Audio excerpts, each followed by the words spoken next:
أشهد أن لا إله إلا الله.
আজকের খুতবাটি অত্যন্ত প্রয়োজনীয় একটা বিষয় নিয়ে, যা সকলেই জানে এবং সকলেই শুনে থাকে, আর যা নিয়ে প্রায় সকল মুসলিমই অভিযোগ করে থাকে।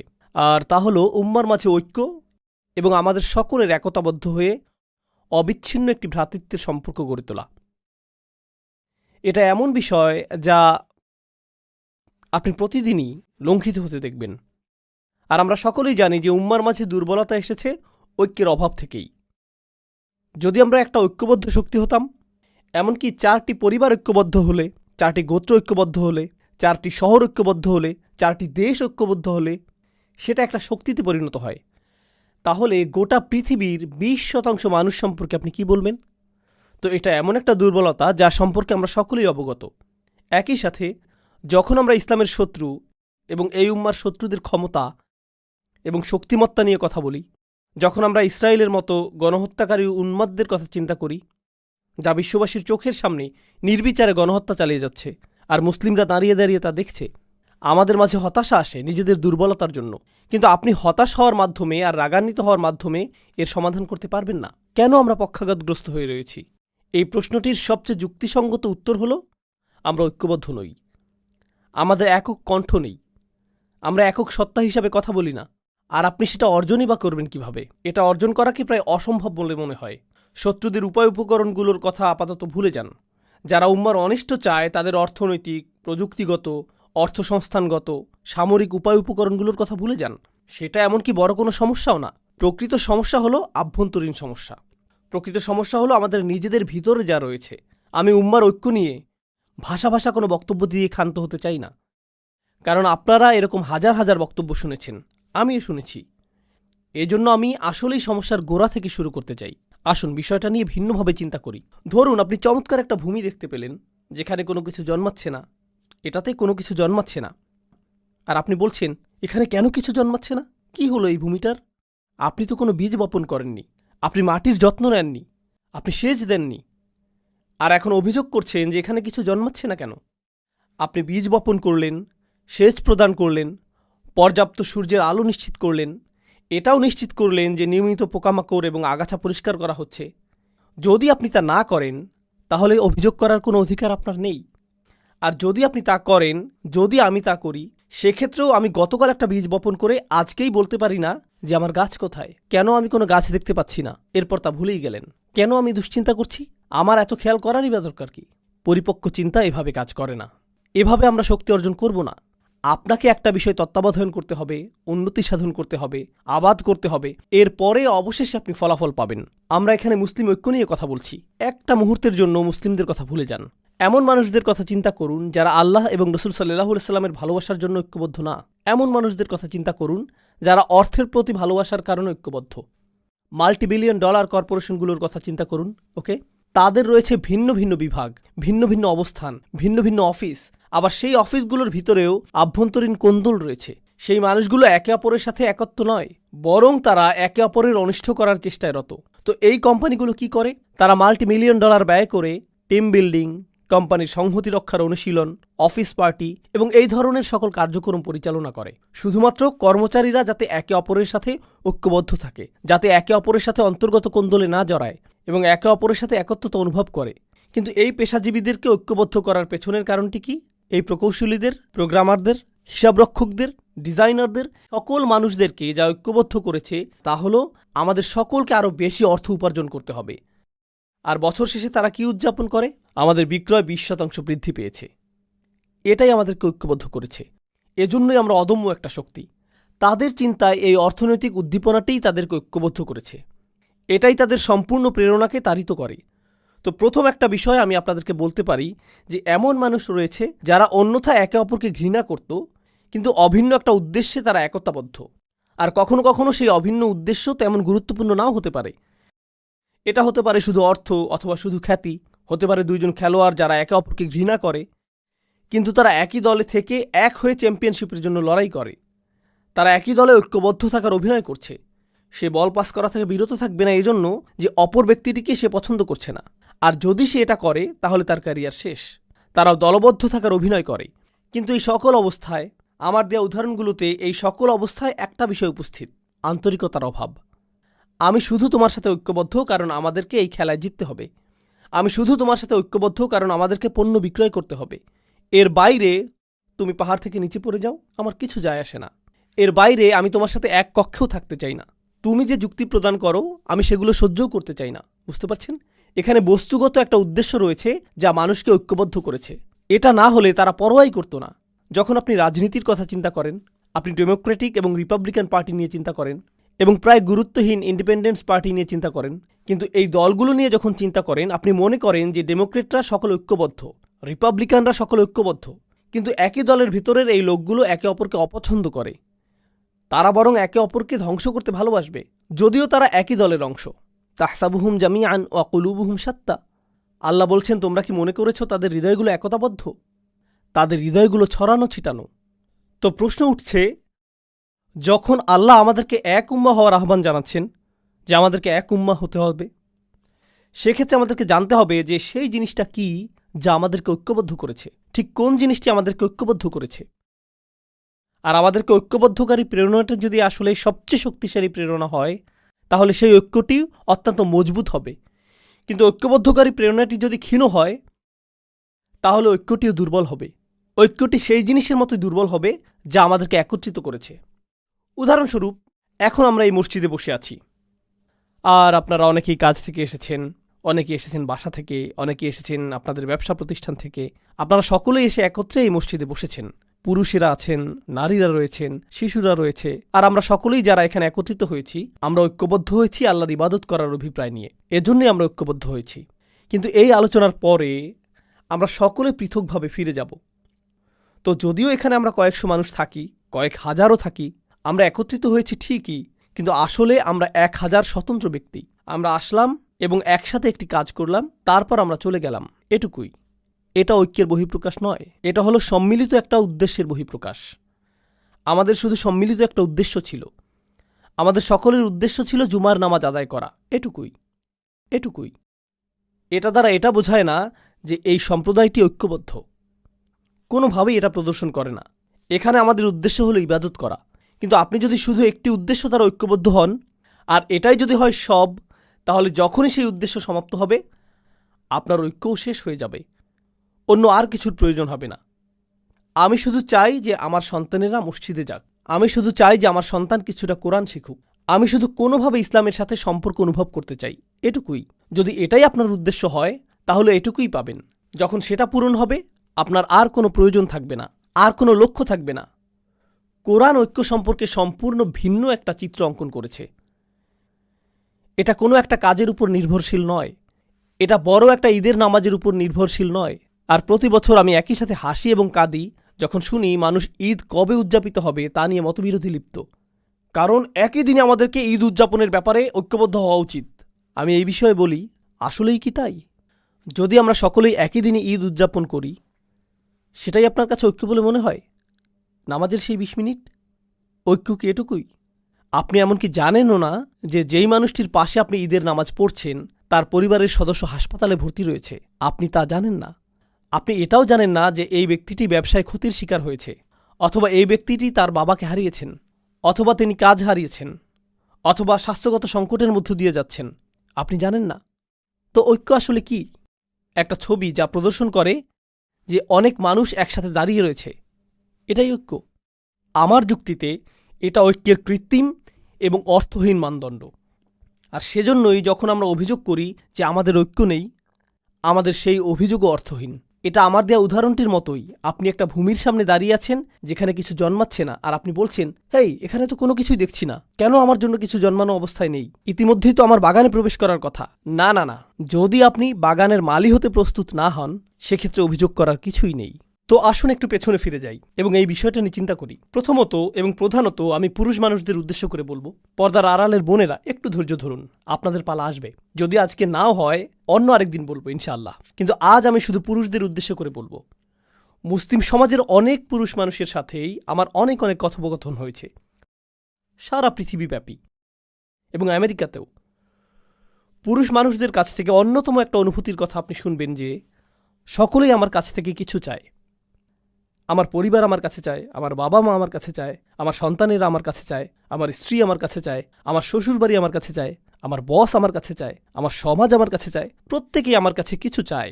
আর সে যদি একটা ফোন কলও পায়, এমনকি কলটি রিসিভ করার আগে সে ধরে নেয় এটা তার উদ্দেশ্য না যে হ্যালো, আমি তোমার খবর নেওয়ার জন্য ফোন করলাম, তুমি কি ভালো আছো, সব কিছু কি ভালো চলছে, চলো একদিন দেখা করি। এমনকি কেউ যদি কল দিয়ে বলে আসসালামু আলাইকুম, তুমি কেমন আছো, এর মধ্যেই আপনার মাথায় কাজ করে যে সে কি চাইছে, কি ব্যাপারে কল করেছে, কল করার কারণটা কি। কেউই এজন্য আপনার খোঁজ নেয় না যে তারা আপনার ব্যাপারে মনোযোগী। তারা আপনার খোঁজ নেয় কারণ তারা এমন কিছুর প্রতি মনোযোগী যা আপনি তাদেরকে দিতে পারবেন। তো হয়তো আপনি একটা ক্যাশ বাক্স, অথবা আপনি হয়তো একজন সেবক, আপনি শুধু এটুকুই। আপনি আছেন শুধুমাত্র ব্যবহৃত হওয়ার জন্য। আপনি একটা যন্ত্র যাকে ব্যবহার করা হয়, এটুকুই। কেউ আপনাকে নিয়ে চিন্তা করে না। কেউ আসলে আপনার ভিতরের সত্তাটিকে দেখতে পায় না। আর আপনি মসজিদে আসছেন, এখানে শুনতে পান যে মুসলিমরা সবাই ভাই ভাই, আসসালামু আলাইকুম, এরপর আপনারা একে অপরকে আলিঙ্গন করেন, সালাম এবং দোয়া বিনিময় করেন, এতে সমস্যা নেই। কিন্তু যখনই আপনি বলেন ভাই, আমি কি আপনার সাথে একটু কথা বলতে পারি, আমি ব্যস্ত, এই মুহূর্তে একটু ব্যস্ত, কারণ কারোরই আপনার জন্য সময় নেই, কারোরই আপনার জন্য সময় নেই। আর আরও এক ধাপ সামনে আগালে আপনার পরিবার হয়তো আপনার উপর নির্ভরশীল, তারা আপনার উপর নির্ভরশীল। উদাহরণস্বরূপ, আপনি হয়তো উপার্জনকারী, আর আকস্মিক আপনি অসুস্থ হয়ে পড়লেন এবং চাকরি হারিয়ে ফেললেন। আপনি শুধুমাত্র চাকরি হারালেন না, পরিবারে আপনি সম্মানও হারিয়ে ফেললেন।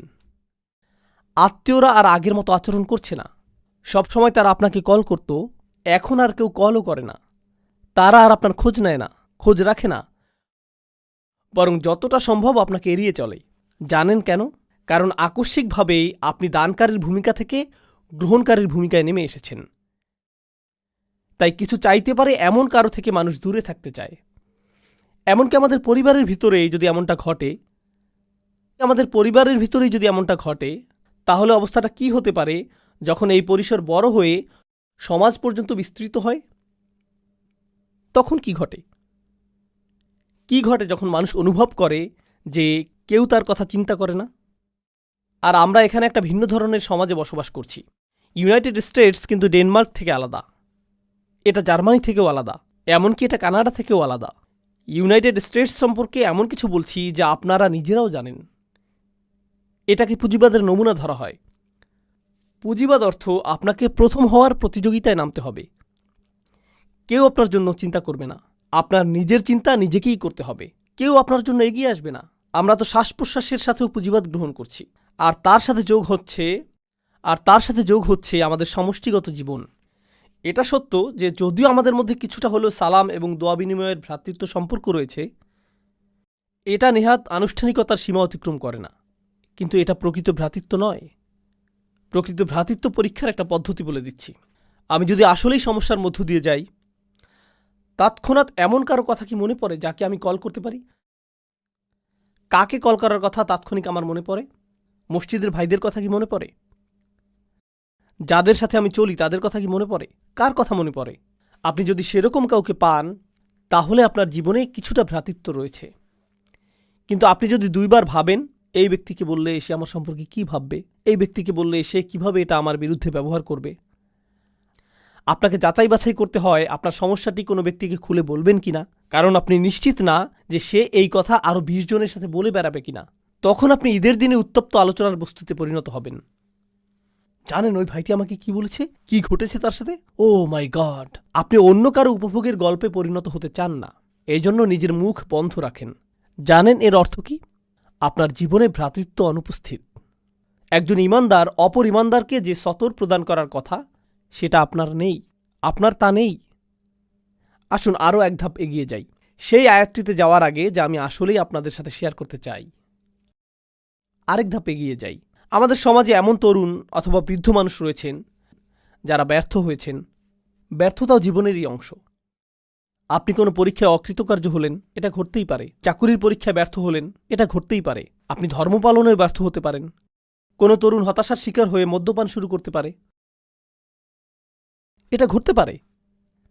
কেউ হারাম সম্পর্কে জড়িয়ে পড়তে পারে, এরপর ড্রাগ, মদ্যপান এবং এ জাতীয় আরও অন্ধকার পথ বেছে নিতে পারে, আরও খারাপ পথেও যেতে পারে। সে আরও নিচে চলে যেতে পারে, আরও নিচে চলে যেতে পারে। আপনি যদি আপনার শিশু সন্তানটিকে নিয়ে হাঁটেন আর শিশুটি পড়ে যায়, তখন আপনি কি করেন? আপনি তাকে তুলে নেন, তাকে মুছে দিবেন। যদি সে আঘাত পায়, সেখানে ব্যান্ডেজ লাগিয়ে দিবেন, অ্যান্টিসেপটিক লাগিয়ে দিবেন, তাকে সেরে ওঠার সুযোগ দিবেন যাতে সে সুস্থ হয়ে ওঠে। আমাদের সমাজে কি ঘটে, কি হয় যখন আমাদের পরিসরে কেউ নিচে পড়ে যায়? ও মাই গড, আস্তাগফিরুল্লাহ! এই যুগের তরুণদেরকে দেখো। জানো কি দেখলাম? আব্দুল করিম কি করেছে জানো? লা হাওলা ওয়ালা কুওয়াতা ইল্লা বিল্লাহ। আমি তাকে অমুক জায়গা থেকে বের হতে দেখলাম। ইন্না লিল্লাহি ওয়া ইন্না ইলাইহি রাজিউন। কেউ একজনের তার সাথে কথা বলা উচিত। জানেন বিষয়টা কি? সেই ব্যক্তিটি হয়তো একটি পাপ কাজ করেছে। আমি বলবো যে আপনি তার চেয়েও বড় পাপ কাজ করেছেন।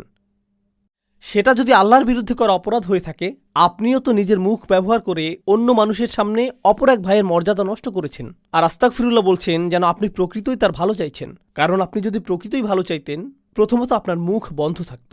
আর একমাত্র তখন এটা খুলত যখন আপনি তার কাছে গিয়ে তাকে জড়িয়ে ধরে বলতেন, যদি কখনো প্রয়োজন হয় আপনার কথা শোনার জন্য আমি সদা প্রস্তুত, আর আমি মারা গেলেও আপনার এই গোপনীয়তা প্রকাশ করব না। সেটাই হতো ভ্রাতৃত্ব সুলভ আচরণ। এখন যা করছেন তা ভ্রাতৃত্ব নয়। আমি আমাদের তরুণদের নিয়ে উদ্বিগ্ন। এটা ভ্রাতৃত্ব না। আমি জানি না এটা কি, তবে কমপক্ষে এটা যে অগোচরে আক্রমণ সেটা তো বলাই যায়। কিন্তু এই বাস্তবতাটি আমি আমার জন্য সৃষ্টি করেছি। তারপর আমরা এই কথা বলার ধৃষ্টতা দেখাই যে উম্মাহ কেন ঐক্যবদ্ধ নয়? কোটি কোটি মানুষ রয়েছে। আরে ভাই, আপনি কি আমাদের 1 ডজন মানুষকে ঐক্যবদ্ধ দেখাতে পারবেন? 2 ডজনকে দেখাতে পারবেন? কোটি কোটি মানুষের একতা নিয়ে কথা বলার আগে কয়েকশো ঐক্যবদ্ধ মুসলিম দেখাতে পারবেন? তো আসুন এখন আমরা দেখি সাহাবীগণ কেমন ছিলেন এবং কোরআন কেন তাদেরকে এত প্রশংসা করেছে। এটি হলো কোরআনের সবচেয়ে চমৎকার স্থানগুলোর একটি। খুবই সংক্ষেপে আমি আপনাদেরকে ঘটনাগুলো বলবো। খাইবারে রাসূল সাল্লাল্লাহু আলাইহি সাল্লামকে উল্লেখযোগ্য একটা বিজয় প্রদান করা হয়েছিল। খাইবারের আগে মুসলিমরা মূলত ছিল দেউলিয়া, তাদের কোনো অর্থ সম্পদ ছিল না। খাইবারের পরে আকস্মিকভাবে তারা কোটিপতি হয়ে গেলেন। কোটি কোটি টাকা আসতে লাগলো। এখনকার সময়ের অর্থের মাপকাঠিতে হিসেব করলে কোটি কোটি টাকার আবাসন, কৃষিভূমি, পুনরাবর্তিত মুনাফা, এই সব কিছু আকস্মিকভাবে মদিনায় চলে আসলো। আর এটা ঘটার ঠিক আগেও মুসলিমরা কোনো রকমে টিকে ছিল। হাদিসে এমন বর্ণনা এসেছে যে রাসূল সাল্লাল্লাহু আলাইহি সাল্লামের কন্যা 2-3 দিন যাবৎ অনাহারে থাকা সত্ত্বেও তার নিজের কন্যাকে ফিরিয়ে দিতে হয়েছিল, কারণ তার কাছেও খাবারের কিছু ছিল না। আর তিনি তার পেটে পাথর বেঁধে রাখতেন ক্ষুধার যন্ত্রণা লাঘবের জন্য। এরকমই ছিল মুসলিমদের অবস্থা। তিনি ছিলেন মদিনার রাষ্ট্রনায়ক আর অনাহারে দিন কাটত। আর তারপর খাইবারের পরে আকস্মিকভাবে কোটি কোটি টাকা আসতে শুরু করলো। এখন এই বিষয়টি নিয়ে এক মুহূর্ত চিন্তা করুন। মুহাজিরগণ মক্কা থেকে এসেছিলেন, তাই না? তারা সব কিছু পিছনে ফেলে এসেছিলেন। কিন্তু মদিনার মানুষেরা প্রথম থেকেই দরিদ্র। তারা ধনী ছিলেন না। তাদের 3টা শয়নকক্ষ বিশিষ্ট ঘর ছিল না, 2টা শয়নকক্ষ বিশিষ্ট ঘরও ছিল না, তাদের এমনকি শয়নকক্ষও ছিল না। কিন্তু এখন এই মানুষগুলো সব আসলো, আর তাদেরও কোথাও থাকতে হবে। তখন আনসারগণ কি করলেন? মদিনার আনসারগণ যা করলেন, তারা মুহাজিরদেরকে তাদের বাড়িতেই থাকতে দিলেন। তাদের নিজেদেরই তো যথেষ্ট খাবার ছিল না, এখন আরও কিছু ক্ষুধার্ত মুখ তাদের সাথে যুক্ত হলো। বুঝতে পারছেন তো? এই মানুষগুলোর আগমন প্রচুর অর্থনৈতিক চাপ তৈরি করলো। এর উপরে এই অর্থনৈতিক চাপই একমাত্র বিষয় ছিল না। রাসূল সাল্লাল্লাহু আলাইহি ওয়াসাল্লামের মদিনায় আগমনের 6 মাস পরেই তারা যুদ্ধের প্রস্তুতি শুরু করলেন। বদরের যুদ্ধ শুরু হবার উপক্রম হলো। আর আপনি যখন যুদ্ধের প্রস্তুতি গ্রহণ করেন, আপনাকে এটা জেনে রাখতে হবে যে যুদ্ধ ব্যয়বহুল। যুদ্ধের জন্য কে খরচ করবে? মুহাজিরদের কাছে তো কোনো অর্থ নেই, কারণ তারা সকল অর্থ পেছনে ফেলে এসেছেন। এখন এই সকল ব্যয় বহন কে করবে? আনসাররা। একে তো আনসাররা মুহাজিরদের ব্যয় বহন করছে, তার উপর এখন তারা আল্লাহর পথে যুদ্ধ করার জন্য বেশিরভাগ অর্থের যোগান দিচ্ছেন। তাদের অবস্থার প্রেক্ষিতে যে মুহূর্তেই তারা ইসলাম গ্রহণ করলেন, তাদের ব্যক্তিগত জীবন বলে আর কিছু রইল না। নিজেদের সেই ক্ষুদ্র ছোট পরিসরটাকেও তাদের অন্য কারোর সাথে ভাগ করে নিতে হলো। তারা নিজেদের খাবারটুকু একা খেতে পারলেন না। এখনকার সময়ে বলা হয়ে থাকে যে দেয়াল নির্মাণের মাধ্যমে অভিবাসী সমস্যার সমাধান করা হবে। তারা কিন্তু সেখানে বসবাস করছেন। বইয়ের পাতা এটা পড়া সহজ যে আনসারগণ মুহাজিরদের সহায়তা করেছিলেন। যদি কেউ আপনার ঘরে এসে পড়ে, আপনার সাথে 6 মাস অবস্থান করে, আপনার চাচাতো ভাই, আপনার ভাই 2 দিনের জন্য আসলো, 2টি দিনই নির্ধারিত। তুমি ঈদ করতে এসেছো, ঈদ শেষ, সামনের ঈদে দেখা হবে, সামনের ঈদে আমি বরং তোমার ঘরে আসব। কেউ আপনার ঘরে 6 মাস, 1 বছর অথবা অনির্দিষ্টকালের জন্য অবস্থানের সিদ্ধান্ত নিল। এক পর্যায়ে আপনি বিরক্ত হয়ে যাবেন, এক সময় টানাপোড়েন শুরু হয়ে যাবে। ঠিক আছে, আপনি আমার ইসলামী ভাই, কিন্তু আপনি কি এখানে বসা থেকে বিরত থাকবেন? এটা আমার বসার স্থান। আপনি আমার ইসলামী ভাই, কিন্তু আমার যেই এক টুকরো চিকেন ছিল তাই আপনি খেয়ে নিলেন। এই কমলাটি কে নিয়েছে? এটা কে করেছে? কে সবকিছু এলোমেলো করে রেখেছে? ও আল্লাহ! এরকম শুরু হয়ে যাবে। তারা তো মানুষই, তারা তো মানুষ। এর উপরে তারা আবার একটি যুদ্ধের সম্মুখীন হলেন। আর বেশিরভাগ শহীদ বদর এবং উহুদে, বেশিরভাগ মানুষ যারা হত্যার শিকার হয়েছিলেন, তারা ছিলেন আনসার, তারা ছিলেন মদিনার অধিবাসী। তো আমরা ব্যয় করছি, আমরা গৃহের অংশ ছেড়ে দিচ্ছি, আবার আমরা হত্যারও শিকার হচ্ছি। এই সব কিছু ঘটতে থাকলো। আর তারা দিয়েই গেলেন, দিয়েই গেলেন, দিয়েই গেলেন এবং দিয়েই গেলেন। সবশেষে কোটি কোটি টাকা আসতে লাগলো। খাইবারের যুদ্ধের পর তারা কোটিপতি হয়ে গেলেন। আমি যদি আনসারি হতাম, আমি তা না, আমি এখানে আমার কল্পনাকে ব্যবহার করছি, যদি আমি আনসারদের একজন হতাম, আমি বলতাম কুছ তো বাপাস মিলে, কিছুটা হলেও তো ফেরত পাবো। আমি ঘোষণার জন্য অপেক্ষা করছি, কারণ আমি অর্থ ব্যয় করেছি, নিজের বাসস্থানের অংশ দান করেছি, কিছুটা তো ফেরত পাবো, যেহেতু গনিমতের এই সম্পদ আমরা লাভ করেছি। এখন আয়াতটি লক্ষ্য করুন, মা আফা আল্লাহু আলা রসুলিহি, আল্লাহ যাই তার রসুলের মাধ্যমে অর্জন করার সামর্থ্য প্রদান করেছেন, মিন আহলিল কুরা, অর্থাৎ সেই শহরগুলো থেকে, যার অর্থ খাইবার, ফালিল্লাহ, তা আল্লাহর মালিকানাধীন। প্রথমত একটা অংশ হচ্ছে আল্লাহর উদ্দেশ্যে। এটা দিয়ে কি বোঝায় তা এখন বলবো না, অন্য এক সময় বলবো। ওকে, ঠিক আছে, আল্লাহর জন্য, আমি বুঝতে পেরেছি। এরপর অলির রসুল, পরের অংশটি যাচ্ছে রসুল সাল্লাল্লাহু আলাইহি সাল্লামের উদ্দেশ্যে, রসুল এবং তার পরিবার। ওকে, ঠিক আছে, এটা বেশ ভালো। ওয়াজিল কুরবা, নিকট আত্মীয়দের জন্য। ওয়াল ইয়াতামা, ইয়াতিমদের জন্য।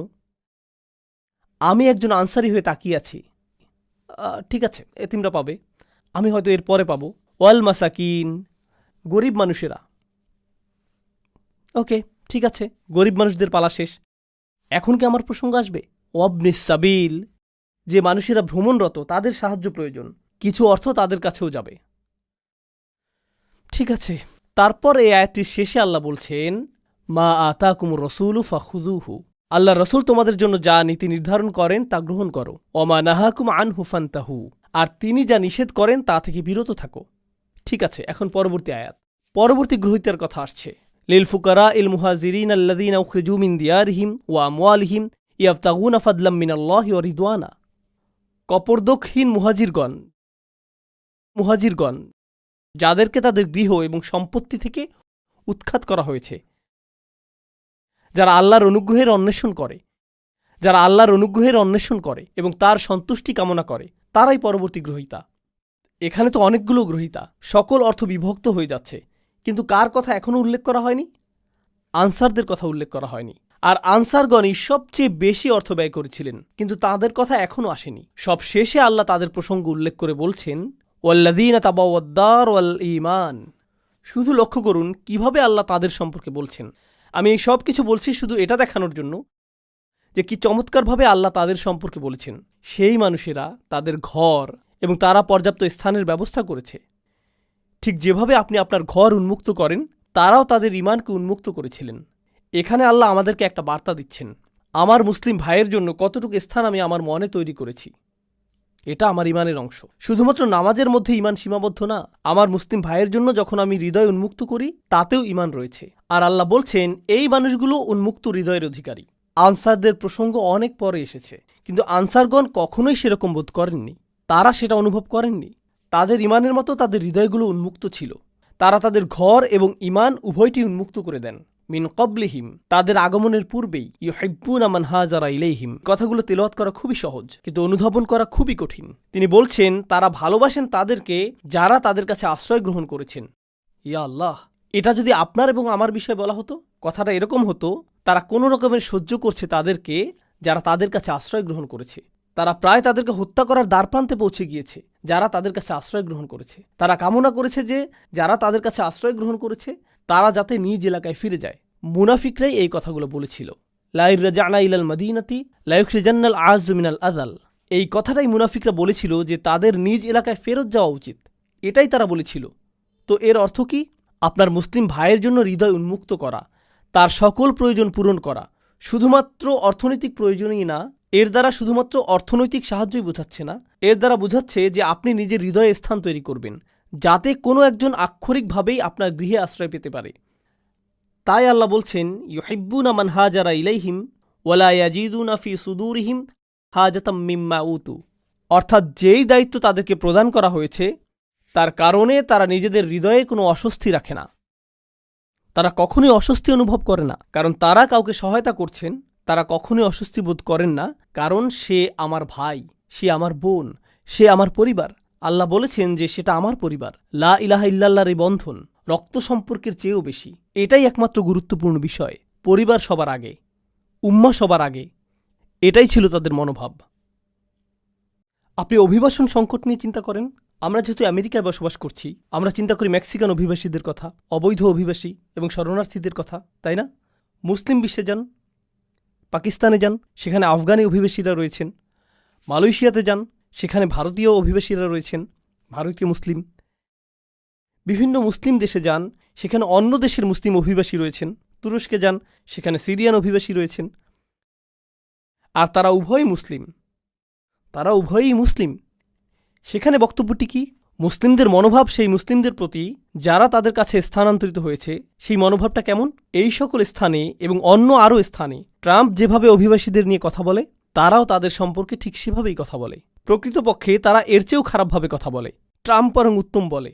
সেই ব্যবহার লক্ষ্য করুন এবং লক্ষ্য করুন যে কোরআন কি বলছে। ইউহিব্বুনা মান হাজারা ইলাইহিম। মুসলিম বিশ্বেই অন্য মুসলিম দেশ থেকে আগত কত হাজার মানুষকে সীমানায় আটকে দেয়া হয়েছে। সেখানে তারা মূলত ক্যাম্পে বসবাস করছেন। তারা এমনকি ভেতরেও প্রবেশ করতে পারছেন না। আর তারা প্রজন্মান্তরে সেখানে রয়েছেন। শিশুরাও একই ক্যাম্পগুলোতেই জন্মেছে এবং বেড়ে উঠছে। ওয়ালা ইয়াজিদুনা ফি সুদুরিহিম হাজাতাম মিম্মা উতু ওয়া ইউসিরুনা আলা আনফুসিহিম ওয়ালাউ কানা বিহিম খাসাসা। তারা নিজেদের উপর অন্যদেরকে প্রাধান্য দেয়, যদিও তারা নিজেরা অভুক্ত অবস্থায় থাকে। তারা নিজেদের উপরে অন্যদেরকে অগ্রাধিকার দেয়। তারা অন্যদের জন্য নিজেদের প্রয়োজনকে তুচ্ছ করে দেখেন, যদিও তারা অনাহারে থাকেন। এটা বেশ উঁচু মানদণ্ড।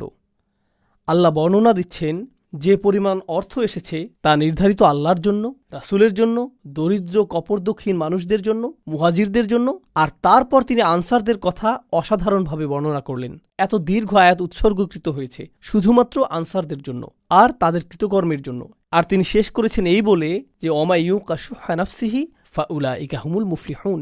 যে নিজেকে লোভ ও স্বার্থপরতা থেকে রক্ষা করতে পারবে সেই সফল। আমার সুরক্ষা প্রয়োজন আমার নিজের একটা অংশ থেকে। আমার নিজের ভিতরে রয়েছে লোভ এবং স্বার্থপরতা। আমাদের সকলের মধ্যে এটা রয়েছে। আল্লাহ বলেছেন আমাদের ভেতরে সুহ রয়েছে আর আমাদের সুরক্ষা প্রয়োজন শুধুমাত্র শয়তানের কাছ থেকেই না, আমার সুরক্ষা প্রয়োজন আমার নিজের সুহ থেকেও। যে সকল মানুষ তাদের ভেতরের এই দুর্বলতা থেকে মুক্ত হতে পারবে তারাই সাফল্য অর্জন করবে। ফাউলাইকা হুমুল মুফলিহুন। আমি চাই যে আমি নিজে এবং আপনারা আমাদের নিজস্ব পরিসরে পুনরায় চিন্তা করা শুরু করি যে ঐক্য অর্থ আসলে কি। কারণ কোরআনে বর্ণিত ঐক্য হল নিজের ভেতরে অনুভূত ঐক্য। এটা সেরকম ঐক্য না যা শুধু বাহ্যিকভাবে দেখতে ঐক্যের মতো। এটা ঐক্য না যে আমরা একই রকম কথা বলি, অথবা আমরা একই রকম পোশাক পরি, অথবা আমরা একই মাযহাব অনুসরণ করি তাই আমরা ঐক্যবদ্ধ, আমাদের দাড়ির দৈর্ঘ্য সমান তাই আমরা ঐক্যবদ্ধ, অথবা আমাদের কাপড় সমান মাপে টাকনুর উপর থাকে তাই আমরা ঐক্যবদ্ধ, আমরা একই বক্তার আলোচনা শুনি তাই আমরা ঐক্যবদ্ধ। এগুলো সবই অযৌক্তিক, এগুলো সবই অর্থহীন। প্রকৃত ঐক্য হল যখনই আপনি কোনো মুসলিম ভাইকে দেখেন, যেই মুহূর্তে তিনি আপনাকে সালাম দেন, অন্য সকল প্রতিবন্ধকতা অদৃশ্য হয়ে যায়। ওয়ালা তাকুলু লিমান আলকা ইলাইকুমুস সালামা লাস্তা মুমিনান। এটুকুই যথেষ্ট। তারা আপনার ভাই, আপনি তাদের জন্য সদা প্রস্তুত, তারা আপনার জন্য সদা প্রস্তুত। আমরা ঐক্যের প্রকৃত অর্থ জানব না যদি আমরা এটা নির্মাণ না করি, যদি আমরা এটাকে লালন না করি। আর আপনি এবং আমি এটাকে লালন করতে পারব যদি আমাদের নিজেদের ব্যক্তিগত পরিসর থেকে ঐক্যের চর্চা সৃষ্টি করা শুরু করি এবং মানুষের সাথে সম্পর্ক তৈরি শুরু করি। এই বিষয়ে আমি সর্বশেষ একটি কথা বলবো। ইতিমধ্যেই বক্তব্য দীর্ঘায়িত হয়ে গিয়েছে। সর্বশেষ যে কথাটি বলবো তা হলো, আমি 18-19 বছর বয়স থেকেই মুসলিমদের মাঝে কাজ করছি। খুতবা, দার্স এবং সক্রিয় কার্যক্রমগুলোতে যুক্ত ছিলাম। এটা প্রায় 25-26 বছর আগের কথা। আমি এই কার্যক্রমে দীর্ঘ সময় ধরে সংযুক্ত। আমি অনেক হালাকায় যোগ দিয়েছি, অনেক ইমামের সাথে ঘুরে বেরিয়েছি এবং যারা ইসলামী সম্মেলনের আয়োজন করে এই মানুষদের পরিসরে যুক্ত ছিলাম। আর এই পরিসরে আপনি বন্ধুত্ব তৈরি করেন, তাদের সাথে আপনি কথা বলেন ইসলাম নিয়ে, আপনি কথা বলেন উম্মার সমস্যা নিয়ে, আপনি অমুক আয়াত নিয়ে কথা বলেন, আপনি অমুক হাদিস নিয়ে কথা বলেন, আপনি ইতিহাস নিয়ে কথা বলেন। জানেন, এই 25 বছর যাবৎ আমার পরিসরের মধ্যে একটা জিনিস রয়েছে যা নিয়ে কেউ কথা বলেনি, আর আমিও এটা নিয়ে কারোর সাথে কথা বলিনি। আর তা হলো তাদের ব্যক্তিগত জীবনে তারা কি কি সমস্যার মধ্য দিয়ে যাচ্ছেন। আমার পরিসরের মধ্যে এমন মানুষ ছিলেন যারা সকল ধরনের সমস্যার সাথে লড়াই করে যাচ্ছিলেন। বিষণ্ণতা, দুশ্চিন্তা, এমনকি কখনো কখনো আত্মহত্যার চিন্তা, বিবাহ বিচ্ছেদের কষ্ট, সন্তান লালন পালন, ভিসা বাতিল হওয়া, সব ধরনের সমস্যা ঘটে যাচ্ছে। আপনার জানার বাইরে থেকে যাচ্ছে, কারণ তারা এটা জানে যে এসব বিষয়ে কথা বলার জায়গা এটা না। তাদের মনোযোগের কেন্দ্রবিন্দু হলো শুধু হালাকা। তাদের মনোযোগ হলো তুমি কি এই প্রোগ্রামটা করতে পারবে, এটাই তাদের মনোযোগের বিষয়, এটুকুই। আর তুলনা করার জন্য আমি খ্রিস্টানদের একটা গির্জায় গিয়েছিলাম, শুধু দেখার জন্য যে তারা কি করে। এক বুধবার রাতে গিয়েছিলাম, এখানকার স্থানীয় একটা গির্জা। তারা গোল হয়ে বসে, প্রথমে 5-7 মিনিট তারা গান গায় এবং এই জাতীয় কিছু কাজ করে। এরপর 1 ঘন্টা অতিবাহিত করে। জানেন সেই 1 ঘন্টায় তারা কি করে? সেখানকার পাদ্রী একজনকে বললেন, এই তোমার নাম কি? আমার নাম ফ্রাঙ্ক। তোমার নিজের সম্পর্কে কিছুটা বলো ফ্রাঙ্ক। এটা এটা এটা এটা তোমার এমন কি কোনো বিষয় আছে যার জন্য আমরা সবাই প্রার্থনা করতে পারি? হ্যাঁ, আমার মেয়ে আমার সাথে কথা বলে না, সেজন্য প্রার্থনা করুন। সকলে আসুন ফ্রাঙ্কের জন্য প্রার্থনা করি। পরবর্তী ব্যক্তি, পরবর্তী মহিলা, তুমি কি সমস্যা রয়েছ? আসো তোমার জন্য প্রার্থনা করি। কল্পনা করতে পারেন তারা এভাবে কথা বলছে, আর এই মানুষগুলো একে অপরকে চিনেও না। সব শেষে তারা একে অপরকে আলিঙ্গন করলো। এরপর এক ব্যক্তি এসে বলল, আমার মেয়ের সাথেও আমার একই রকম অবস্থা ছিল, আমরা কিন্তু যোগাযোগ রাখতে পারি, মাঝে মাঝে এই বিষয়ে কথা বলতে পারি। এটা অনেক বড় প্রাপ্তি। আর আমি বিস্মিত হয়ে এটা দেখছিলাম। আমাদের সত্য ধর্মের অনুসারী হওয়ার কথা ছিল, আমাদের হওয়ার কথা ছিল আদিল্লাতিনা আলাল মুমিনিন, আমাদের হওয়ার কথা ছিল ইউসিরুনা আলা আনফুসিহিম। আমি দেখলাম যে এই সবগুলো আয়াতই এমন মানুষেরা চর্চা করছে যারা আমাদের ধর্মের ভিতরের কেউ না। আর এত বছর ধরে আল্লাহর ঘর মসজিদে এবং মুসলিম পরিবেশে থেকেও আমি এটা দেখিনি। যা আছে তা খুবই সামান্য। আমাদেরকে যত্নশীলতার সাথে লালন করতে হবে, ভ্রাতৃত্বের লালন করতে হবে। এখান থেকে ঐক্য আসবে। এটা বক্তব্য, আলোচনা এবং ভিডিও থেকে আসবে না। এটা আসবে যখন আপনি এবং আমি আসলেই সম্পর্ক তৈরি করব, গভীর সম্পর্ক। আল্লাহ আমাদেরকে একটি খাঁটি ঐক্যের অধিকারী মানুষে পরিণত করুন, আর আমাদেরকে একে অপরের প্রতি আন্তরিক করে দিন। তিনি আমাদের সম্পর্কের কৃত্রিমতা ও কপটতা দূর করে দিন এবং সবচেয়ে শক্তিশালী, গভীর এবং অকৃত্রিম সম্পর্ক দিয়ে তা প্রতিস্থাপিত করে দিন। বারাকাল্লাহু লি ওয়া লাকুম। আসসালামু আলাইকুম। أشهد أن لا